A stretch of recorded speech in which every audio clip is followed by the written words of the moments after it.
Байцгаана уу, эрхэм үзэгчдээ та бүхэнд энэ өдрийн мэндийг хүргэе. Шинэхэн влогоор уулзаж байгаадаа маш их баяртай байна. За, ойрт манай гэр бүл нилээн завгүй болсон. Тэгээ влогооч хийж амжихгүй байгаа. Яагаад тэгэхээр би өнөөдрөөс эхэлж цагийн ажил хийхээр болсон. За, тэгээд цагийн ажил хийхэд тулд мэдээж 2 хүүхдэд цэцэрлэгт өгөх шаардлагатай болсон. Японд болохоор хүүхдийг 0 сартаас нь ахвал цэцэрлэгт авдаг юм байлээ. Манай багууд 8 сартай. Тэгээд 8 сартад нь цэцэрлэгт өгөөд өглөө 9-өөс 1 цагийн хооронд би ажил хийж байгаа. Өнөөдөр би та бүхэндээ Японд 2 хүүхэдтэйгээ амьдардаг ээж өдрийг хэрхэн яаж өнгөрүүлдэг, юу хийдэг талаар харуулахыг хүслээ. Тэгээд влогтой мань хамтдаа байгаарай. Бид гурав одоо цэцэрлэг рүү явж байна. Манай 2 охин өглөө босдоггүй бүр. Болоод.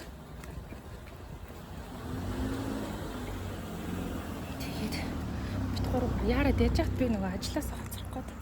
Oh my god.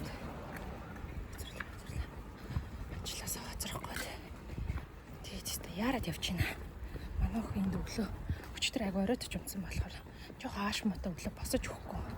Манай 2 беби хоёулаа өнөөдөр анх удаага аяг эрт босож байгаа болохоор жоох хэцүү ах шүү байгаа. За гэсийн хоёрыг хүргэж өчөө тэгээ ажил руу явна да. За хамт байгаарай. За цэцэрлэгт нь ороод ирсэн.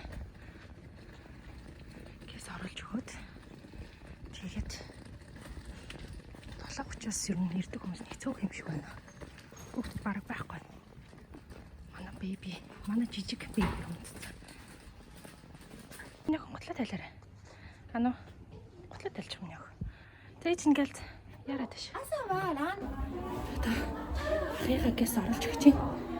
Эхнийхээ оруулчлаа. Эхний хүүхдээ оруулчлаа. Хүс гараад сандарч байна. Руго, bye bye. Bye bye. Bye bye. Нөгөө хоёроо оруулаад өгчлөө. Одоо гэс ажил руу явахгүй хоцорлоо. Яана. Бүр амар цаг авч ийна бүр. Тооцоолоогүйсэн чинь бүр дэшээ доошо багш нар бүр амар хэм яриад ингэн тэгэн шүү гэж бүр баахан заавар зөвлөвөө тэгээ яж хат ингээд нэг бүрчлэнгээр хүнжил одоо нөгөө юмнууд хэрэглэгдэх юмнуудыг энэ тэнд нь 2 давхурт 1 давхурт гэж тавиад бүр амар цаг авчлаа. Газ явахгүй бүр хоцорлоо. Өглөө цайгаа ууж амжих болохоор газ нэг талхаа авчлаа одоо. Таксин дотор сууж байхдаа газ идчихье.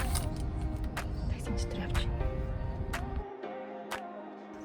Өглөө 2 хүүхдийн юмнуудыг бэлцээр байгаа цагаач ууж амждаг болохоор завсар зай гарахаар газ юмнууд идэж авахгүй болохгүй. Энэ үйлдвэрний наалт наагаад лаптап болоо. Нэг амархан. Би ингээд скотч аваад тэгээд наалтуудыг нааж байгаа. Скотч ажиллана. Ингээд энэ харьцангууд ингээд наалт наагаад ороод болоо. You've got me saying words in my head, filling my mind with these images, and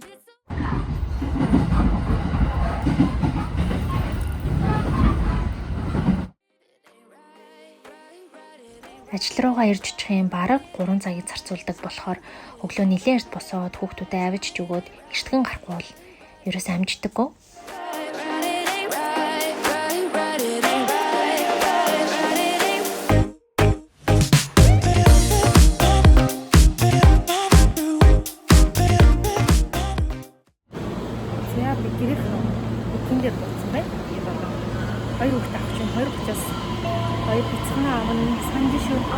Өглөө нэг жоох үлдээсэн. Хэдэн цаг үлдээсэн бэ? Санаад ах ээ. Ээжийг дэмждэг тий. Ажил манаас гайгүй. Чи найртаас хүнд ажил байсан бэ? Гайгүй.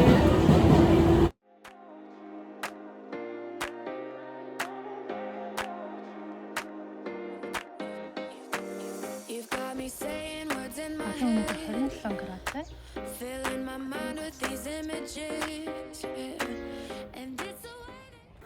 Хоёр цул цаг авахгүй цэцэрлэг дээр нэрсэн бэ. Манай хот 2 давхарт унтж байгаа гинэ. Тэгс орж авахаас.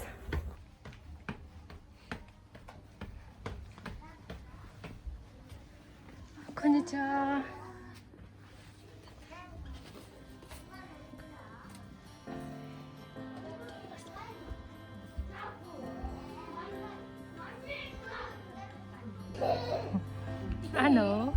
안 혼자.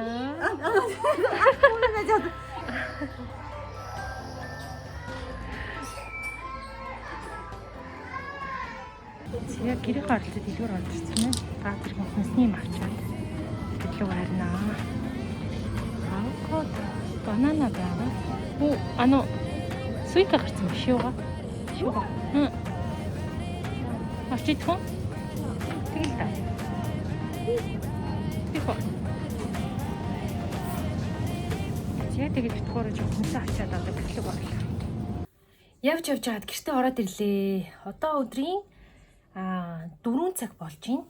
Өглөө 5:30-аас ахуулаад 4 хүртэл нэг иймэрхүү байдлаар миний өдөр өнгөрдөг байгаа. Тэгээд энэ 7 хоногоос цагийн ажил хийж эхэлснээс хойш өглөө хүүхдүүдэд 7:30 гэж цэцэрлэг дээр наваачж өгөөд тэгээд 9 гэхэд ажил дээрээ бэлэн байх ёстой. Манай ажил болохоор манай гэрээс бараг цаг 30 минутын зайтай. Тэгээд нэлийн хол болохоор бас нэлийн цаг зарцуулаад айгүй эрт хүүхдүүд авчихгүй болохоор ерөөс амжихгүй байгаа. Тэгээд Японд амьдардаг хоёр одоо нялх хүүхэдтэй ээжийн нэг өдөр нэг иймэрхүү байдлаар өрнөдөг гэдгийг та бүхэндээ бас товчхон байдлаар харуулахыг зорилоо. Бас хүслээ. Тэгээд миний өнөөдрийн хийсэн влог та бүхэнд маань таалагдсан байх гэж найдаж байна. Тэгээд бас зарим нэг хүмүүсийн хувьд бас нэг тийм их юм хийдэг юм шиг бас харагддгүй байж магадгүй. Зарим хүмүүсийн хувьд болохоор маш эрт босоод одоо маш завгүй байдгийм байна гэсэн тийм бодол төрүүлж иж магадгүй ах гэж бодож байна. Тэгээд хүн болгонд бас янз янз сэтгэл төрүүлж байгаа. Тэгээд өнөөдрийн нэг өдрийн тал өдрийн байдлаа харуулсан биш. Өглөө 5:30-аас өдрийн 16 цаг хүртэл одоо ямархуу байдлаар өрнөж байгааг та бүхэнд харууллаа.